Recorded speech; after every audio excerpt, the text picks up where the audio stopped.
Orang suci itu bahagia. Kalau kita belum bahagia hari ini, gak suci. Gitu aja kok.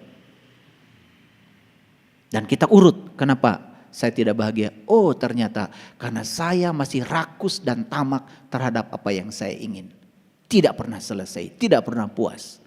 Itu sumber penderitaanmu. Itu yang membuat kamu mencapai ketidakbahagiaan. Lalu sekarang kita buktikan. Maka rugilah orang yang mengotori jiwanya. Ayo kita buktikan. Ketika kita kotor jiwanya. Jiwa yang kotor menghasilkan pikiran yang kotor. Pikiran yang tercela selalu menimbulkan penderitaan. Mari kita buktikan. Orang tadi datang. Padahal mau ngasih proyek. Assalamualaikum. Sebentar nih. Assalamualaikum. Kayak saya. Bukan dijawab Waalaikumsalam. Karena punya pengalaman kalau dia pernah pinjam uang. Dia lagi. Padahal hari ini dia mengasih proyek besar. Tapi karena sudah kotor jiwanya. Kotor pikirannya. Kemudian ngaharewos. Wartoskeun. Bapa nuju kulem. Padahal eta si eta biar hudang kene. Lepas. Rugi enggak? Rugi. Padahal siapa tahu dia datang ke rumah kita mau ngajak kita makan enak. Tetapi karena sudah kotor jiwa kita. Bahkan ketika kita kotor pikirannya, kotor jiwanya, apa yang terjadi? Orang mau berbuat baik saja kepada kita disangka berbuat buruk. Apalagi berbuat buruk. Rugi enggak? Terasa gak ruginya sekarang? Terasa gak ruginya? Jadi baca Quran tuh begitu. Bukan 1 hari 1 juz, kebanyakan. 2 ayat aja ini. Beruntung orang yang mencucikan jiwanya. Tanya dirimu, apa untungnya? Buktikan dalam dirimu, praktekan. Apa sih jiwa yang suci itu apa? Oh sekarang saya sudah dapat pengajian. Ternyata cara mengukur jiwa saya suci. Apakah pikiran saya tercela atau tidak? Ketika pola pikir saya bagus. Apapun menjadi membuat saya enak, itulah tandanya suci. Praktekkan dalam hidup. Oh, untung. Dan ketika jiwa saya kotor, oh, saya merasakan ruginya. Kan keren kalau ngaji kayak gitu. Bisa mengerti? Oke. Lanjut ke sini lagi. Jadi 3 cara mengukur kesucian jiwa. 1. Terbebas dari ketamakan atau keserakahan terhadap yang diinginkan. Yang kedua, terbebas dari kebencian terhadap yang tidak diinginkan. Ada hal yang tidak diinginkan terjadi. Pahami. Dan ternyata pemahaman selalu menimbulkan ketenangan. Rasa toleransi pada diri selalu menimbulkan ketenangan. Begitu segala sesuatu terjadi. Oh, jangan-jangan saya sedang dilunasi karmanya oleh Allah. Terima kasih semesta. Sudah, saya terima saja seutuhnya. Biar saya bisa melunasi utang karma saya. Saya tidak mau menciptakan utang baru.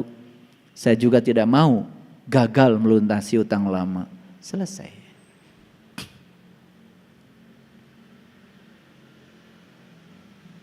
Karena saya jelaskan berulang kali, tidak ada sesuatu yang datang dalam kehidupan kita secara tiba-tiba kecuali kita sendiri yang mengundangnya. Segala hal yang terjadi dalam kehidupan kita hari ini sebetulnya sedang mengingatkan apa yang pernah kita tanam di masa lalu.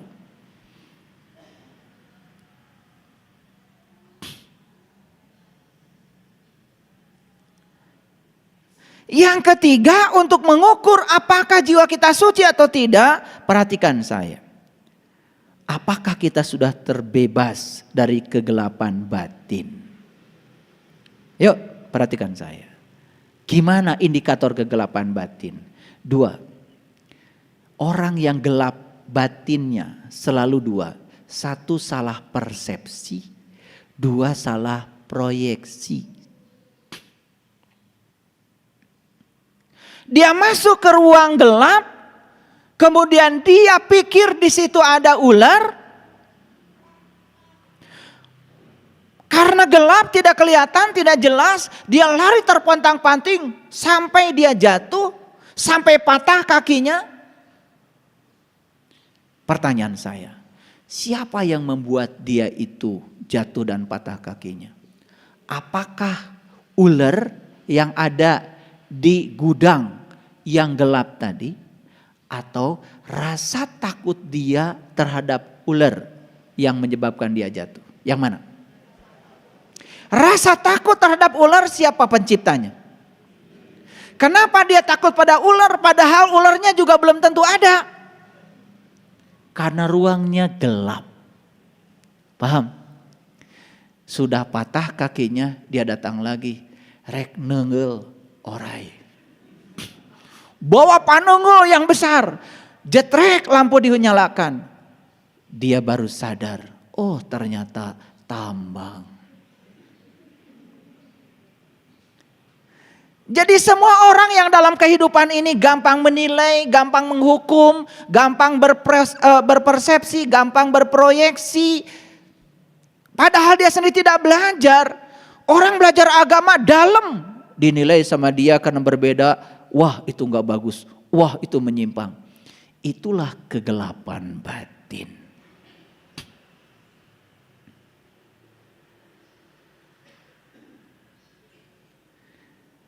Lengkaplah sudah untuk mengukur kita sekarang. Apakah jiwa saya suci atau kotor? Yuk kita ulang lagi. 1. Apakah kita masih serakah kepada yang kita ingin? Yes or no?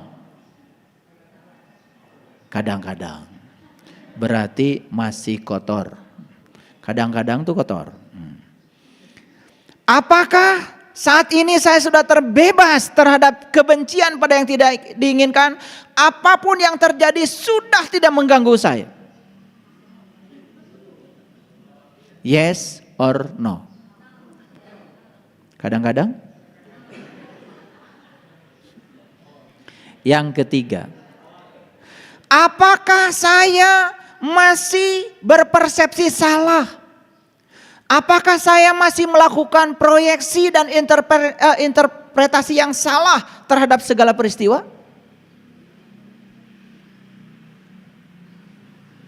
Tiga ini kalian pakai untuk mengukur, ini keren sekali. Di situ kita akan sadar, oh ternyata ritual yang saya lakukan selama ini ternyata tidak membangun apa-apa terhadap kesucian jiwa saya. Buktinya saya masih seperti ini. Nah, kalau sulit untuk menerapkan yang tiga ini, ada satu instrumen yang sangat keren. Ini dengan akurasi yang sangat luar biasa. Tanya diri kita, apakah saya bahagia atau tidak? Kalau bahagia, yes, berarti jiwanya sudah suci. Kalau masih uring-uringan, gampang mengeluh, gampang marah, konflik dengan banyak orang, Anda masih kotor jiwanya. Gak peduli tahajud jam berapa rakaat, gak penting bagi saya. Apakah tahajud tidak berkontribusi membuat jiwa yang suci? Yes, kalau sadar. Sekali lagi, kalau sadar. Kalau kalian tahajud bahkan ketika ada masalah, saya yakinkan pada kalian tambah banyak masalahnya. Kata Allah, kalau kamu dikurangi masalahnya, nanti kamu berhenti tahajud. Karena kamu tahajud berbasis masalah, maka aku akan berikan masalah lebih banyak lagi.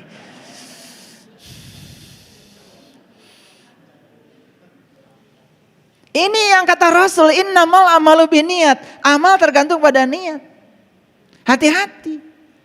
Saya sering mengajarkan kepada kalian semuanya, kalau kalian berbuat baik, tolong jangan memikirkan balasan dari kebaikanmu. Karena apa?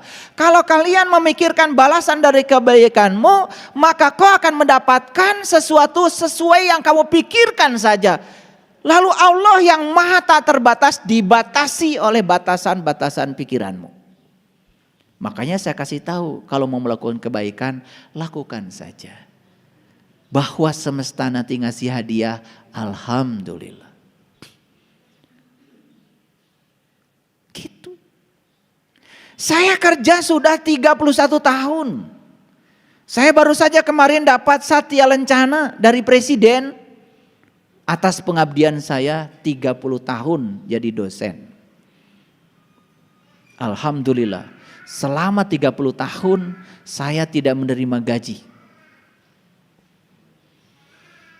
Karena gajinya saya serahkan pada istri saya. Bahkan sampai sekarang saya tidak tahu berapa jumlah gaji saya. Yang pegang ATM dia, yang pegang kartunya dia, yang pegang mobil bankingnya dia, transfer ke saya, iya langsung ke dia. Jadi saya nggak tahu. Jadi saya terbebas dari pikiran bahwa saya bekerja untuk uang. Saya bekerja bismillahirrahmanirrahim karena saya sedang menjadi kepanjangan tangan Allah, menyampaikan cinta kasih Allah lewat peran yang diberikan pada saya menjadi dosen untuk menyampaikan ilmu kepada mereka yang butuh cinta kasih Tuhan. Itu saja. Hadiahnya adalah duit tinggal tiap tanggal 1 dan tidak usah dipikirkan, tanggal 1 pasti datang. Keren gak? Makanya kemana pikiran kita diarahkan, ke situ energi mengalir. Kalau saya percaya bahwa hidup saya adalah gaji saya, maka saya hanya akan mendapatkan uang dari gaji saya. Jadi kenapa saya punya uang dari tempat lain? Karena saya tidak memikirkan uang. Makanya disitulah yang disebut dengan wa may yattaqillaha yaj'al lahu makhraja wa yarzuqhu min haitsu la yahtasib. Disitulah kita akan dikasih oleh Allah rezeki dari arah yang sama sekali kita tidak menyangkanya. Itu kalimat keren banget kalau bagi saya. Kamu akan diberikan rezeki dari arah yang tidak kamu sangka. Berarti kalau kita menyangka rezeki kita cuma dari situ, ya itulah rezekimu cuma segitu. Dari yang tidak disangka lebih besar, lebih berkah, lebih melimpah dari yang kita sangka. Lihat orang-orang yang pikirannya kecil, berbuat baik selalu dikaitkan dengan apa yang dia dapat. Ya sekecil itu rezekinya. Ini kasih tahu nih, ilmu dari saya nih. Ilmu kaya yang luar biasa. Mulai sekarang lakukan kebaikan sebagaimana Allah melakukan kebaikan padamu. Tanpa ada harapan, tanpa keinginan. Wa ahsin kama ahsanallahu ilaika. Lihat, buktikan oleh kalian. Setelah kalian mengubah sudut pandang seperti itu, keberkahan mulai datang. Buktikan. Kalau ngomong itu jangan ngasal, buktikan. Buktikan. Jadi sekarang saya sudah kasih 3 instrumen untuk mengukur tingkat kesucian jiwa. Paham? Sudah bisa melakukan pengukurannya? Kalau tidak bisa menggunakan yang 3, cukup 1 saja. Gimana caranya? Apakah saya hari ini bahagia? Saya bahagia. Kenapa? Karena bahagia itu ternyata ada di pikiran saya. Karena pola pikir saya sudah bagus, apapun yang terjadi di luar, tidak ada benar salah bagi saya. Tidak ada baik buruk bagi saya. Semua yang terjadi saya yakin itu adalah kebenaran. Karena tidak ada satu peristiwa pun di belakangnya tanpa kehadiran Sang Maha Keberadaan. Keren. Sudah enak jadinya. Nah sekarang saya kasih tahu. Kalau yang tadi itu baru tahu. Kalau saya ini bersih atau kotor. Suci atau kotor. Itu sekarang kita lanjutkan. Nah lanjutannya adalah bagaimana cara menyucikan jiwa. Bagaimana cara mencapai kesucian. Ini ada hubungan satu-satu. Perhatikan saya. Tadi indikator kotor bersihnya jiwa adalah pola pikir kan. Pola pikir yang dibangun oleh jiwa kan. Jiwa yang terkoneksi dengan Sang Maha Jiwa. Terkoneksi atau tidak. Nah sekarang. Untuk melihat, untuk melatih. Apakah saya hari ini masih memiliki ketamakan dan keserakahan pada yang saya ingin? Latihannya adalah 1, melatih diri dengan kerelaan. Melatih diri melepaskan. Dua yang harus dilepaskan, satu materi, dua imateri. Melepaskan materi menurut saya mudah. Walaupun masih banyak orang yang kesusahan. Kalau kalian melepaskan yang materi saja susah, apalagi yang melepaskan yang imateri. Contoh, orang menyakiti kita itu imateri. Saya bisa melepaskan itu semua sampai saya bisa selesai dengan diri saya sendiri. Itu jauh lebih berat daripada melepaskan yang materi. Yang materi gampang kok melepaskannya. Jadi kalau kalian ini mohon maaf, materi saja melepaskannya masih susah, apalagi yang imateri. Kalau duit saja melepaskannya masih hitung-hitungan, apalagi memaafkan, jangan berpikir kejauhan.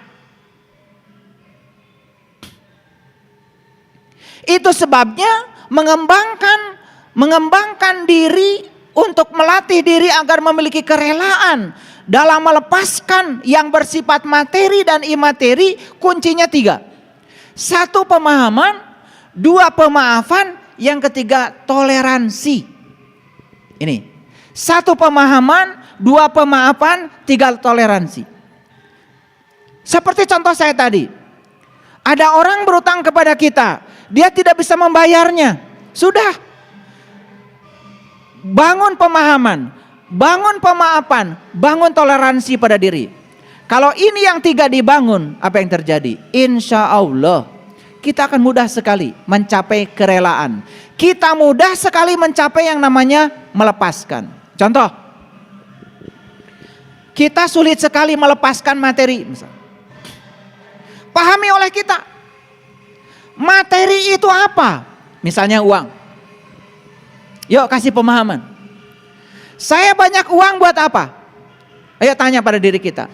Saya mengumpulkan uang banyak buat apa? Yuk tanya pada diri kita. Bukankah semua yang kita kumpulkan akan ditinggalkan? Beri pemahaman diri. Yang akan saya bawa bukan yang saya kumpulkan. Yang saya akan bawa adalah yang saya bagikan. Yang akan saya bawa adalah yang saya berikan untuk menolong orang lain. Yang membuat orang lain bahagia. Pahami, pelepasan materi akan terjadi. Sekarang bagaimana kita memiliki pemaafan terhadap apa? Terutama terhadap segala hal yang bersifat imateri. Orang nyakiti kita, orang merendahkan kita, orang membuli kita, orang menghina kita, dan lain sebagainya. Itu imateri. Itu pun harus direlakan. Bagaimana cara merelakannya? Hubungkan dengan hukum karma. Saya yakin orang ini tidak datang secara tiba-tiba pada saya. Saya yakin kalau saya punya hubungan dengan orang ini. Saya yakin di kehidupan yang dulu mungkin saya pernah melakukan yang sama pada orang ini. Dan sekarang semesta sedang mengurai semua utang karma saya. Dan saya selesaikan di sini. Itu namanya pemaafan. Hati-hati, memaafkan bukan menghapuskan. Tapi memaafkan mengambil pelajaran. Dan yang ketiga adalah toleransi. Jadi kenapa barusan ada musik lalu masuk di sini? Terima saja. Jangan-jangan dulu dia sedang kajian, saya nyanyi-nyanyi di kajian dia. Jadi saya terima saja, saya toleran terhadap dia. Makanya tidak perlu di stop, biarin saja. Jadi kalau di YouTube nanti ada yang dengar, kok ayah guru sedang ceramah kemudian ada dengar musik, itu karma saya. Tidak mungkin dia hadir di sini kalau saya tidak pernah melakukan itu. Makanya saya tidak terganggu sama dia. Makin kencang suara saya juga makin kencang. Ini namanya toleransi. Itu dibuktikan langsung. Betul nggak? Apakah kita bisa menerima kontradiksi ini? Tidak usah saya keluar kemudian marah-marah. Kamu kurang ajar, saya sedang ngasih pengajian.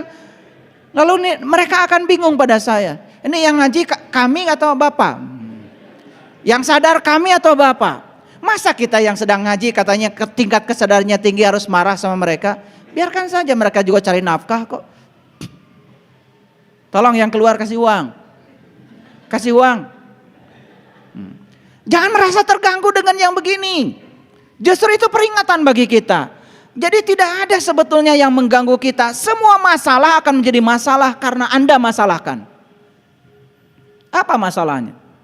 Jadi kalau orang merasa terganggu nih nanti yang dengar rekaman saya, kotor. Ini ujian karena ini ceramahnya apakah jiwa Anda suci atau kotor. Langsung ada ujiannya. Apa enggak keren semesta itu? Luar biasa, kontan. Ya. Jadi ini kami sedang latihan, melatih diri dengan kerelaan. Yuk kita relakan. Jadi kalau tadi sempat Anda marah karena ada musik itu, kotor Anda. Saya aja yang ceramah nggak marah. Ini adalah praktek langsung dalam kehidupan. Yang kedua, untuk membebaskan diri dari kebencian terhadap yang kita tidak ingin, latihannya apa? Melatih diri untuk mengembangkan cinta. Wah, ini yang paling susah. Bagaimana cara mengembangkan cinta? Harus ada instrumennya, harus ada medianya. Satu-satunya media yang keren untuk mengembangkan cinta adalah hadirnya orang-orang yang tidak punya cinta. Jangan mimpi kalian belajar cinta dari orang yang penuh cinta. Keliru.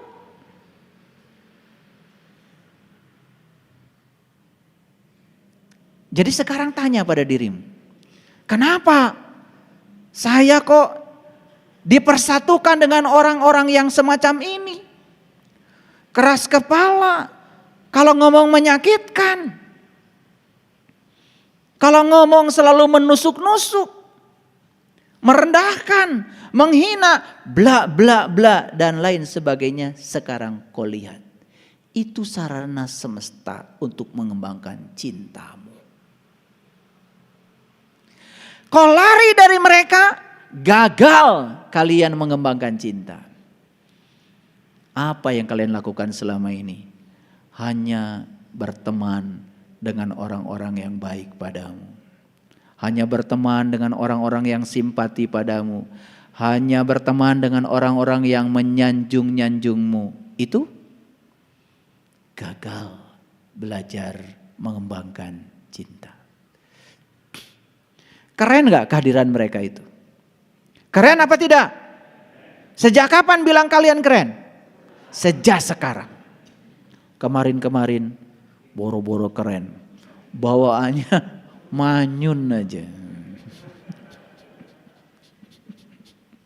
Baru tahu hari ini, ternyata ya Allah terima kasih telah Engkau hadirkan orang-orang yang luar biasa dalam kehidupanku. Ternyata ini adalah guru-guru yang sangat keren untuk mengembangkan cintaku. Lihat, sehari-hari kita berinteraksi. Saya sedang menyelesaikan urusan tanah BSI di Jelekong. Berinteraksi dengan si A, si B, si C, si D. Saya pandang mereka semua adalah guru-guru saya yang keren-keren. Saya tidak tolak kehadiran mereka. Saya ikuti saja. Kenapa? BSI jadi di Jelekong atau BSI tidak jadi di Jelekong, dua-duanya akan saya tinggalkan. Gak peduli saya. Yang akan saya bawa adalah pelajaran yang saya dapat selama proses membangun itu. Itu yang akan melekat dalam diri saya. Apakah di sana nanti akan terbangun gedung-gedung yang hebat? Gak peduli saya. Atau tidak jadi dibangun, gak peduli saya. Yang penting hari ini saya bisa apa, itu yang saya lakukan. Dan hari ini saya berinteraksi dengan banyak orang untuk menguji kesabaran saya. Itu yang akan saya bawa kalau saya bisa ambil pelajaran. Makanya Anda bertanya sama saya, apakah Kampung Panisan BSI itu akan terbentuk berapa lama lagi? Pertanyaan yang tidak pernah saya jawab. Gak penting. Yang penting adalah apa yang bisa saya lakukan hari ini, saya lakukan. Saya berinteraksi dengan siapa saya hari ini, saya sabar. Saya layani semuanya. Itu yang akan saya bawa, itu yang akan mendewasakan saya. Bukan hasilnya. Jadi dibangun, gak jadi dibangun, dua-duanya akan saya tinggalkan. Yang enak dan yang gak enak, dua-duanya saya tinggalkan. Orang baik dan yang tidak baik, dua-duanya saya tinggalkan. Rumah saya bagus atau rumah saya tidak bagus, dua-duanya saya tinggalkan. Rumah kontrakan atau bukan kontrakan, dua-duanya ditinggalkan. Kata anak muda, so what? Gitu loh. Mau apa lagi? Apa yang membuat Anda masalah? Semua masalah adalah karena kita menciptakan masalah dengan pikiran kita sendiri. Jadi sekarang kalian tahu rumusnya. Semua masalah berawal dari jiwa yang kotor. Jadi kalau orang sudah jiwanya bersih, gak ada masalah.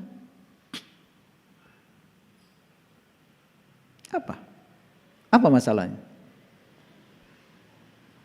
Nah, jadi yang kedua, melatih diri untuk mengembangkan cinta. Ya memang, tidak membunuh, tidak mencuri, tidak melakukan asusila, tidak berbohong, tidak makan dan minum berlebihan. Itu adalah trik-triknya. Itu sarana-sarananya. Ini sarana untuk mengembangkan cinta. Yang ketiga, bagaimana cara kita membebaskan diri dari kegelapan batin? Cara mencapainya dengan cara melatih diri menghubungkan jiwa dengan Sang Maha Jiwa.